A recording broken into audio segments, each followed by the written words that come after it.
주님의 일을 우리 인생에서 이루며 사는데 제일 소중한 것이 이 믿음입니다.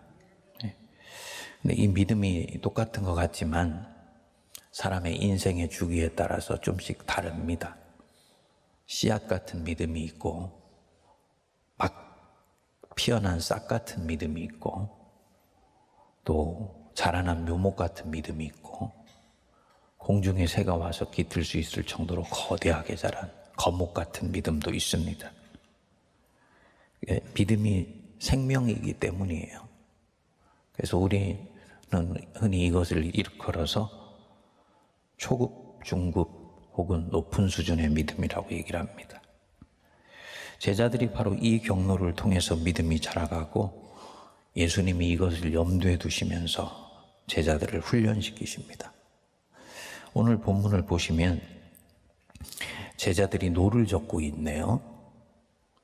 그것도 아주 힘겹게 노를 젓고 있습니다.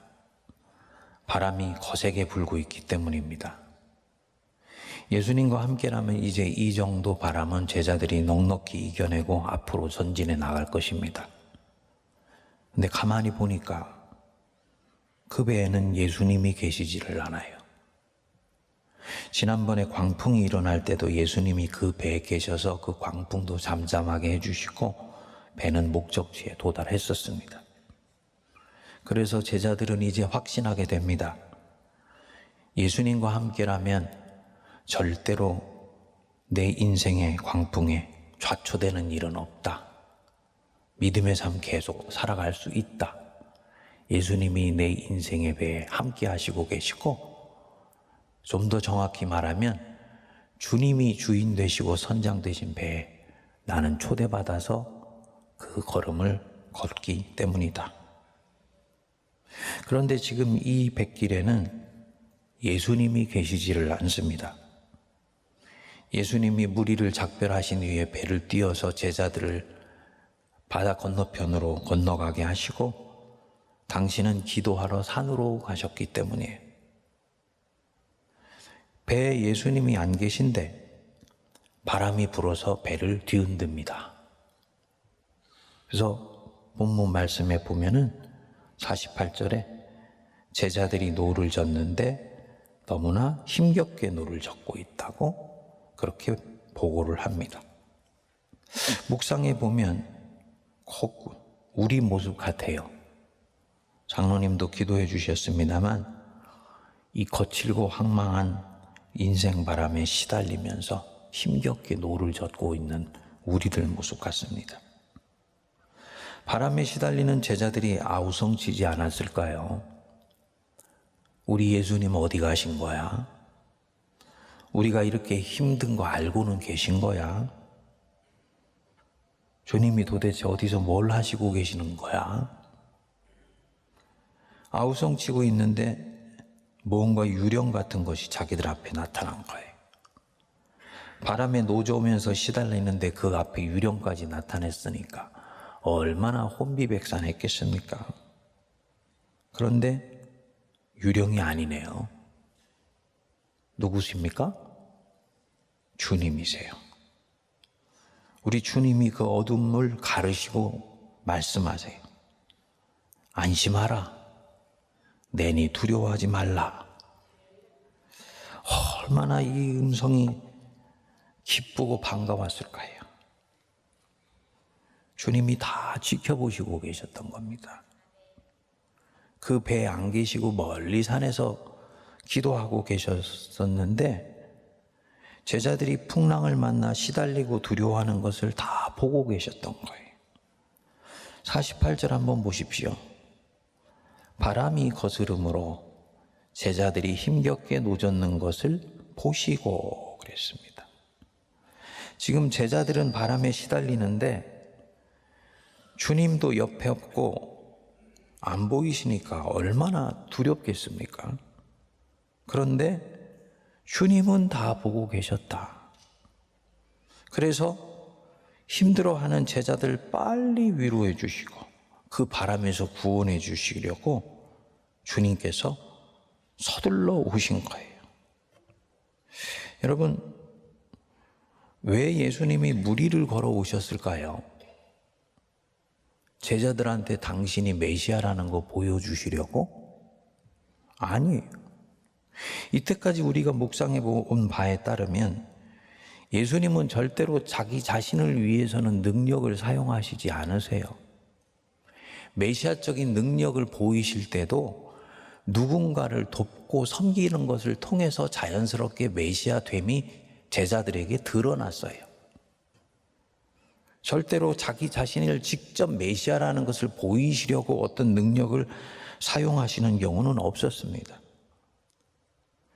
그러면 왜 예수님이 지금 무리를 걸어서 제자들에게 오시는 것이냐? 제자들 시달리는 것을 보고 너무 마음이 촉급했던 것입니다. 너무 애간장이 타들어가니까 마치 암탉이 자기 새끼들 곤란한 상황에 처한 거 보고 쏜살같이 달려오듯이 한가롭게 배 띄워서 오실 생각을 할 수가 없는 거예요. 그래서 이때만큼은 당신이 가진 그야말로 메시아적인 초능력을 발휘하셔서 물 위를 쏜살같이 걸어서 이 자리로 오신 것입니다. 주님이 그만큼 제자들 사랑하시는 것이죠. 만일에 이 제자들 속에 우리 인생의 단면이 담겨 있다는 걸 우리가 안다면 우리는 깨달을 수 있습니다. 아, 우리도 주님 앞에 이렇게 사랑받고 있는 자들이구나. 주님이 안 보고 계신 것 같지만 다 보고 계시고 있는 것이구나. 그래서 필요하면 주님은 쏜살같이 내 인생에 달려와 주셔서 나를 구원해 주시는 것이구나. 제자들이 얼마나 마음이 든든하고 힘이 났을까 싶습니다. 51절에 보니까 배에 올라 그들에게 가시니 바람이 그치는지라. 마침내 주님이 문제를 해결해 주신 것입니다. 이것을 보고 제자들이 마음이 심히 놀랐다 그랬습니다. 제자들이 마음이 심히 놀랐다. 예수님의 능력에 대해서 놀란 것이죠. 공교롭게도 이 마가복음이 끝날 때까지, 즉 예수님이 부활하시는 그때까지는 제자들은 아직 끝까지 예수님이 메시아이신 것을 깨닫지를 못합니다. 이분이 세상의 통치자요, 주관자요, 내 인생의 왕이시요, 전능하신 하나님이시라는 것을 몰라요. 그 마음이 아직 둔하기 때문이다. 52절은 말씀합니다.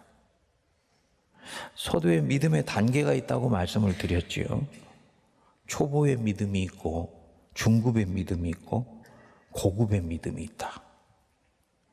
인생 마음대로 살다가 예수님 믿게 되어서 이제 이 믿음의 걸음을 시작했어요. 하나님 때문에 하나님을 위해서 뭔가 결단하고 발을 내딛는 거예요. 믿음이 생겼기 때문에 우리는 이런 결정을 할 수 있습니다. 저는 제자들이 지금 이 단계가 아닐까 싶습니다. 예수님이 여태까지 한 번도 제자들 곁을 떠나신 적이 없는데 이번만은 먼저 이 제자들을 건너편으로 보내셨어요. 당신 없는 걸음을 걷게 해주신 거예요. 당신이 육체로 옆에 없어도 마음속에 이미 스승이 있다라고 제자들은 보기 때문이에요. 제자들도 이전처럼 어린아이처럼 매달리지 않습니다. 스승님 천천히 기도하시고 오세요 하고 주님 없는 걸음을 시작했겠죠. 그런데 풍랑이 일어요. 아, 이 정도는 넉넉히 감당해낼 수 있겠지라고 생각했는데 아니네요. 주님이 없는 것 같으니까 너무너무 힘들고 고단하고 믿음으로 발걸음을 내디뎠는데 자기가 마주하는 현실은 여전히 두렵고 힘든 거예요. 이 정도로 내가 이제는 신앙이 성장했다고 생각했는데 자기가 마주치는 자기 영혼의 진실은 아직 멀었네 라는 생각이 드는 것이죠. 이 마가복음에는 얘기하지 않는데 마태복음에 베드로가 딱 요 장면에서 요런 상황이었습니다. 마태복음 14장은 마가복음에서 빠뜨린 부분 하나를 기록해 넣었습니다. 예수님이 물 위로 걸어오시는 것을 보고 베드로가 강력한 도전을 받았잖아요. 아, 나도 우리 스승님처럼 물 위를 걷고 싶다. 그리고 저분이 명령하시면 걸을 수 있을 것 같다. 그래서 말을 합니다. 마태복음 14장 28절에 보시면 베드로가 대답하여 이르되 주여 만일 주님이시거든 나를 명하사 물 위로 오라 하소서. 지금 예수님이 명령하시면 이 망망 바다에 자기 몸을 던질 각오를 한 거예요. 믿음의 결단을 한 거지요. 말씀으로 역사하시면 가능하다. 주님이 말씀합니다. 오라. 베드로가 즉시 배에서 내려서 물 위로 그 망망대해로 몸을 던졌어요. 정말로 물이 베드로의 몸을 삼키지 않고 예수님처럼 물 위로 걸어서 예수께로 가요. 그런데 갑자기 바람을 보고는 무서워 빠져갔다. 성경은 그렇게 얘기를 합니다. 갑자기 바람을 보고는 무서워 빠져갔다. 이 바람이 갑자기 불은 것인지 아니면 바람은 전부터 계속 불고 있었는데 물 위를 걷다가 갑자기 무엇인가가 생각이 나면서 그 바람이 보인 것이고 느껴진 것인지는 모르겠지만은 어쨌든 갑자기 바람을 보고는 무서워서 베드로가 물 속으로 빠져들어갑니다. 소리 지르며 말하지요. 주여 나를 구원하소서. 31절에 보면 주님께서 이렇게 말씀하세요. 예수께서 즉시 손을 내밀어 그를 붙잡으시며 이르시되 뭐라고 말씀합니까? 믿음이 작은 자여 왜 의심하였느냐. 오늘 우리한테 하시는 말씀 같아요. 내 인생 배에 예수님 안 계신 것 같다고 의심하는 마음, 주님이 나를 버리신 것 같다고 의심하는 마음, 그런 분이 계신데 주님이 말씀하시는 거죠. 믿음이 작은 자여 왜 의심하느냐. 내가 너를 택하였고 내가 너를 지명하여 불렀나니 너는 내 것이다. 네가 나 택한 것이 아니고 내가 너 택했으니 내가 너를 떠나고 버리는 일은 절대로 없다. 예수님 믿는 사람이지만 죄도 짓고 허물도 있다는 것 우리 주님 아세요.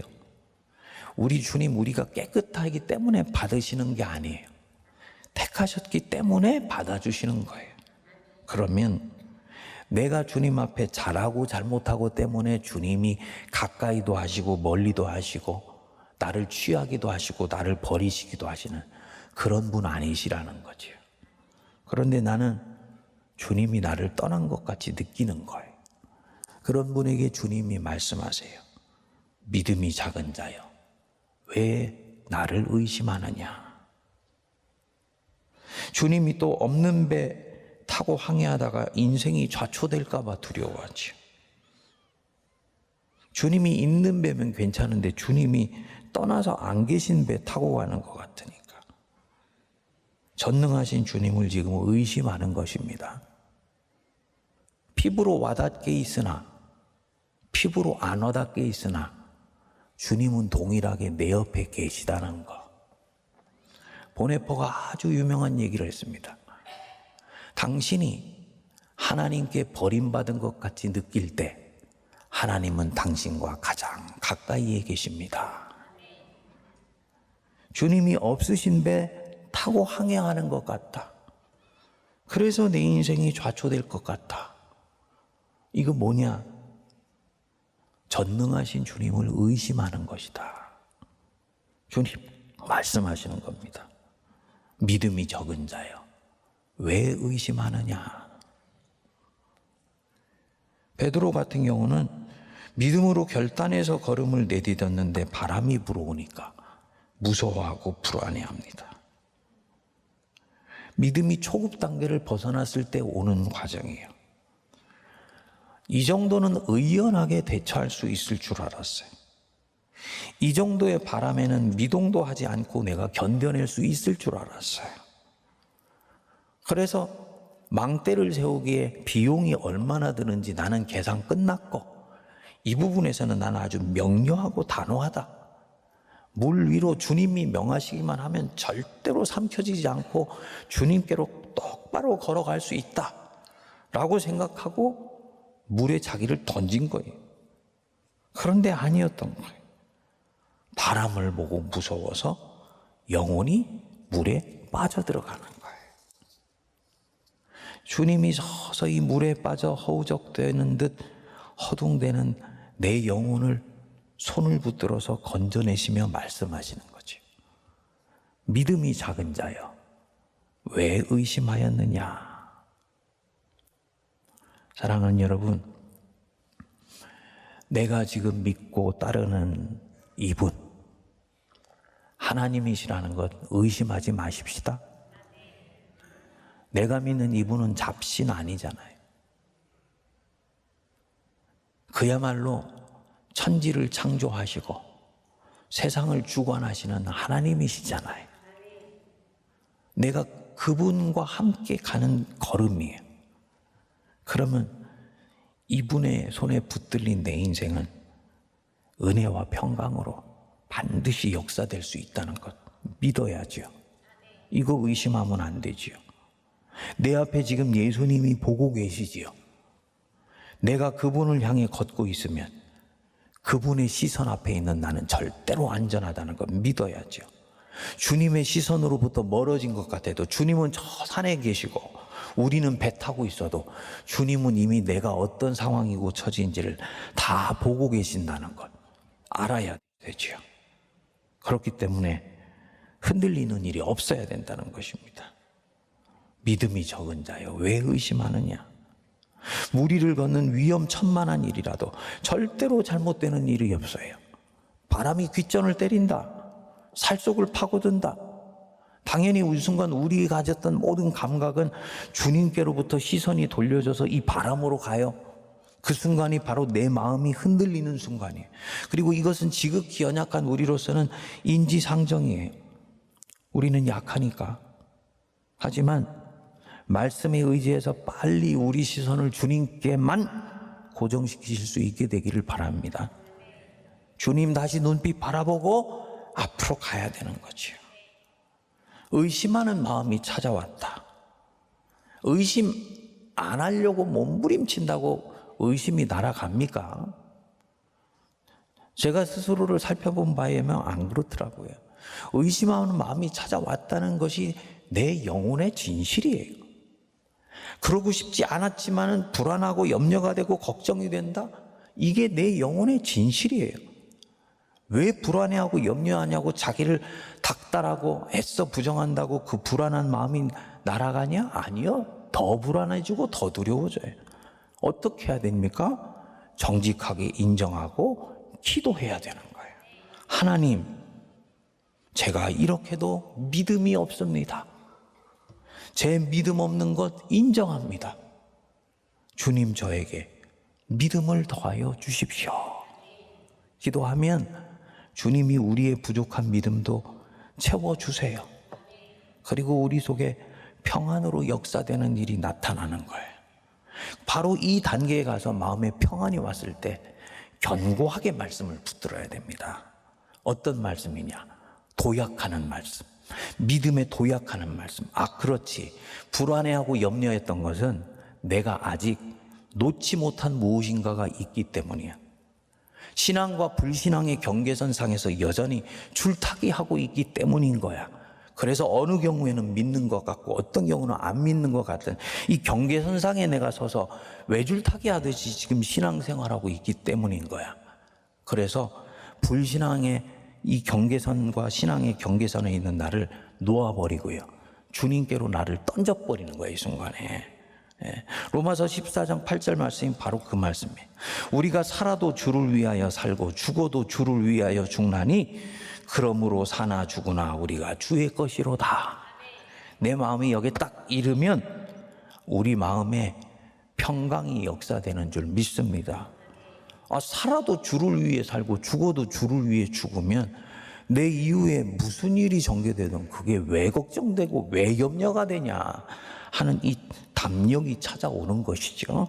그리고 이 말씀 붙들고 나가면은 지금의 이 바람이 무서운 것이 아니고 내 인생의 배 순풍으로 역사될 수 있다는 것이 믿겨지면서 든든하게 믿음의 항해를 계속할 수 있는 것입니다.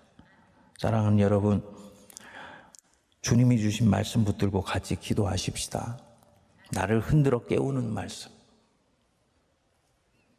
왜 의심하였느냐? 너 왜 나를 의심해? 너는 살아도 주를 위해 살고 죽어도 주를 위해 죽는 자야. 사나 죽으나 너는 내 것이다. 말씀하신 우리 주님 의지하면서 기도의 자리로 나가시기 바랍니다.